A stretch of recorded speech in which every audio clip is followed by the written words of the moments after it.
Yo, I just gotta say right now that whenever Acnologia shows up on the scene, you know shit is about to be vicious. And this chapter opened up on a vicious tone. And I just gotta throw this out there because I've seen a couple comments of people telling me when I read this chapter, just imagine that the person that got stomped out was Erza, and that gave me a chuckle. But on a real note, Acnologia stomping out Irene and then laughing. That scene in general was just like savage as fuck, and that's why Acnologia is one of my favorite villains and just an awesome character in general in Fairy Tail, because dude is just fucking evil. He is just plain fucking evil. He just found out that technically she's in some way or another his mother in a sense because of her being the founder of Dragon Slayers. And he's like, oh, good, and stomps her out. Like, that's fucking sick as fuck, and that's why I fucks with Acnologia in Fairy Tail. So, opening up the chapter, again, Acnologia on the scene. The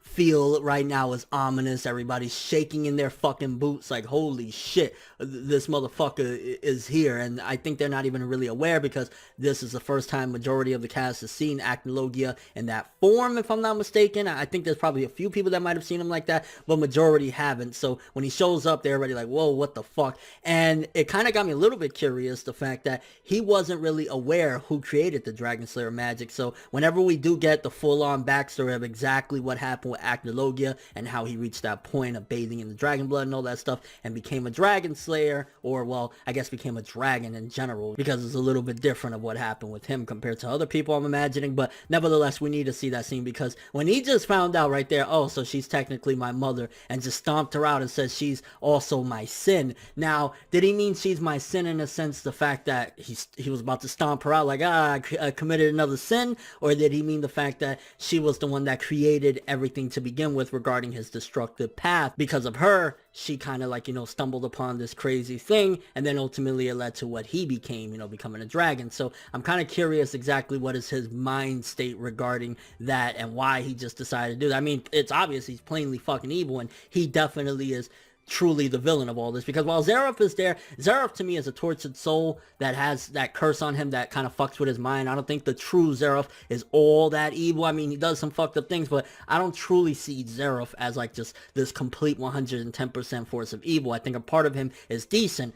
Acnologia doesn't look like there's a shred of good in that motherfucker's body, and that's what I like about him too, though. Like, I don't want him, everybody shouldn't just be half-heartedly evil and shit like that. He just doesn't give a fuck. He stomped that bitch out like nothing, which she was already dead, so doesn't really make a bit of a difference. But he made sure, no, like, this is how you get it done, okay? This is how you kill somebody. Let me show you guys how you make sure they don't return from the dead. So shout outs to Acnologia in the beginning of this chapter, setting the mood and the tone of all this. And it's like, if it was a full-on chapter of Acnologia, like, I think he could really run a whole arc of just shit him doing stuff, because he's that damn awesome, and he's that damn villainous that it makes things more intense and more exciting. Then we had Natsu versus Zeref round 2, and I wish there was a little bit more of, I guess, a force behind this in a sense, or a little bit more of importance. It just kind of seems like they're sparring there, like they're throwing blows a little bit, which is still exciting nonetheless to see Natsu and Zeref going, in a full-on combat fight like we had last time. I think the last fight was way more interesting because that was the first time they really threw down, and Natsu had that special power.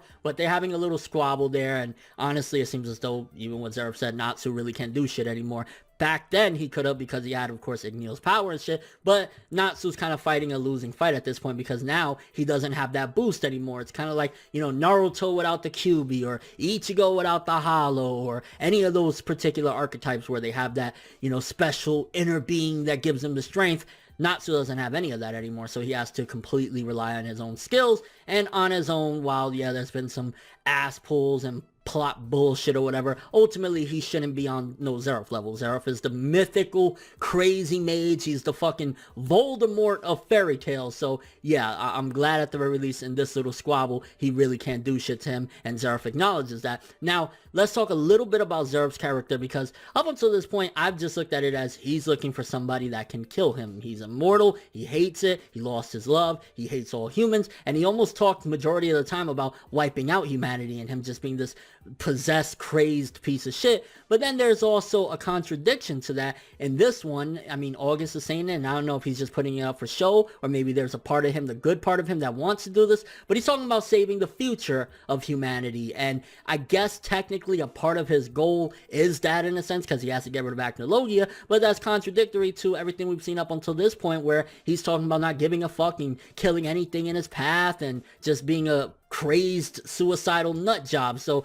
that's kind of not necessarily a bad thing. It makes him more complex, but it also makes me want to pinpoint exactly where is Zeref going with all this. What is his end game? Is it really truly to save humanity and die in the process? Or maybe he wants to get rid of Acnologia and at the same time have Acnologia kill him, because maybe that's the last force in this world that can truly do it. But then at the same time, it's like all a big clusterfuck. So Zeref's right now goal is kind of a little bit muddy. I don't know if he's saying all this for show again, or maybe because the Alvarez Empire is around, and obviously August believes in this shit of him trying to save the future of humanity. But I think obviously with Zeref there's a lot more to it. And again, if it's some sort of dual personality thing where right now Zeref is saying that, but once that anger and evil comes out where he just starts killing motherfuckers, he don't give a shit about humanity. So there's that. And again, I guess that also contributes to the fact that it makes Zeref a pretty decent character, that there's not just one layer of like, I'm evil, motherfucker. There's multiple different things in his mind, and there's multiple different reasonings and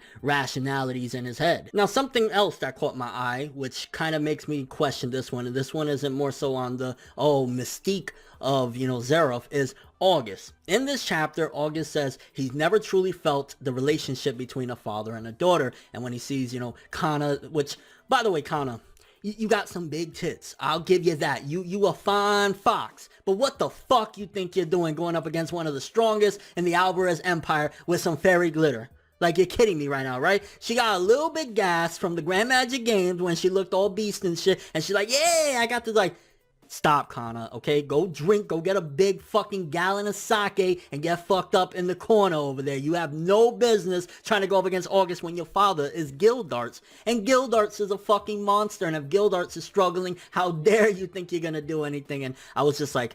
I kind of felt embarrassed for the character trying to do some shit. It was obviously the typical shonen, oh, I'm gonna try anyway, and it had no effect on August whatsoever. But yeah, kinda nice try, but please. But back to my whole point is, August said that, but it also brings me back to, wait a minute, didn't Brandish say that August was almost like a grandfather-ish type of deal? I don't remember if she said father or grandfather or something along the lines of that. And I mean, grandfather and granddaughter is kind of similar to father and daughter. I know it's not probably as close as father and daughter should be, but nevertheless, it's a similar situation, a similar relationship. I think it was not as strong as a normal grandfather figure or whatever, but nevertheless, it was still there. So him saying that he doesn't understand a relationship between father and daughter and what that means kind of made me feel a little bit like, but then what's that relationship you got with Brandish where you care about her? Maybe it's just one-sided. Maybe Brandish sees it like that. Because remember, Brandish said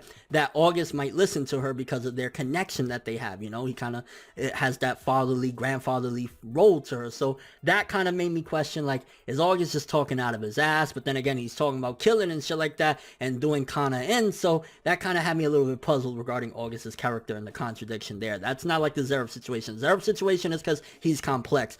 August, it just kind of sounds a little bit messy in that situation. And the setup at the end where he's like, yeah, I'm going to get rid of Kana. If this wasn't fairy tale, I'd believe it, but more than likely maybe Gildarts is going to jump in and take the L. I don't think Gildarts will die, but he'll get severely hurt. And then Kana is going to be there like, oh my gosh, and then somebody else will jump in. That's how I see it all going down, assuming Acnologia doesn't show up and say, yo, you Alvarez? As a matter of fact, you human, right? Yeah, okay. And he's going to off that motherfucker. That's where I see it going, which Acnologia jumping in, I don't care. And the reason why, because people will say, wait, so you're fine with Acnologia doing people in a one-hit KO, is because Acnologia has been built up to be capable of such feats.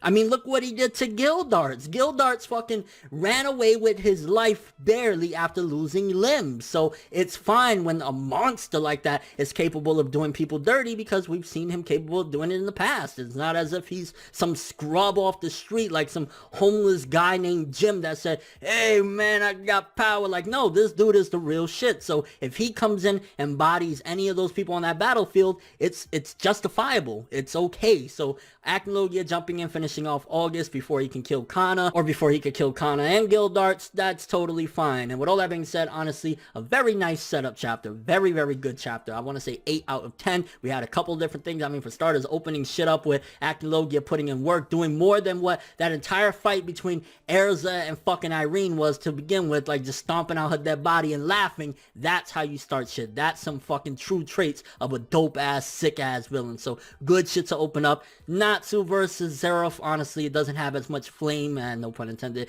as the initial fight that they had when Natsu had that strong power, because it kind of just seems as though it's more one-sided because Zeref saying, yo, you don't got it. Also, I'm kind of curious what you guys think about Zeref's motives. Does he really want to save humanity and maybe die in the process? What is his end game? Is it that he is kind of a complex character, which I know it's fairy tale, but it is nice that there's characters like that, which funny enough, it's usually like the Greys, the Zerefs, the Acnologias, Wendy for whatever fucking reason. I don't know why Wendy, but those are the characters that usually aren't too messy with their fights and their character and all that good stuff. And what do you think is going to go down with August and Kana? Do you think he's going to kill her? You think he's going to try and Gildarts is going to jump in the way? And your overall expectations of the upcoming chapter. Hopefully we don't get no BS, which is not a typical fight going on right now with anybody, so it should be some good stuff and no ass pulls, but you never know with the legendary tale that is fairy. But that's all I have for this one. Thanks for watching. Hope you enjoyed. If you liked anything I had to say or enjoyed the video, drop me a like. I'll greatly appreciate it. And if you want more from me, make sure to subscribe, follow me on Twitter, Instagram,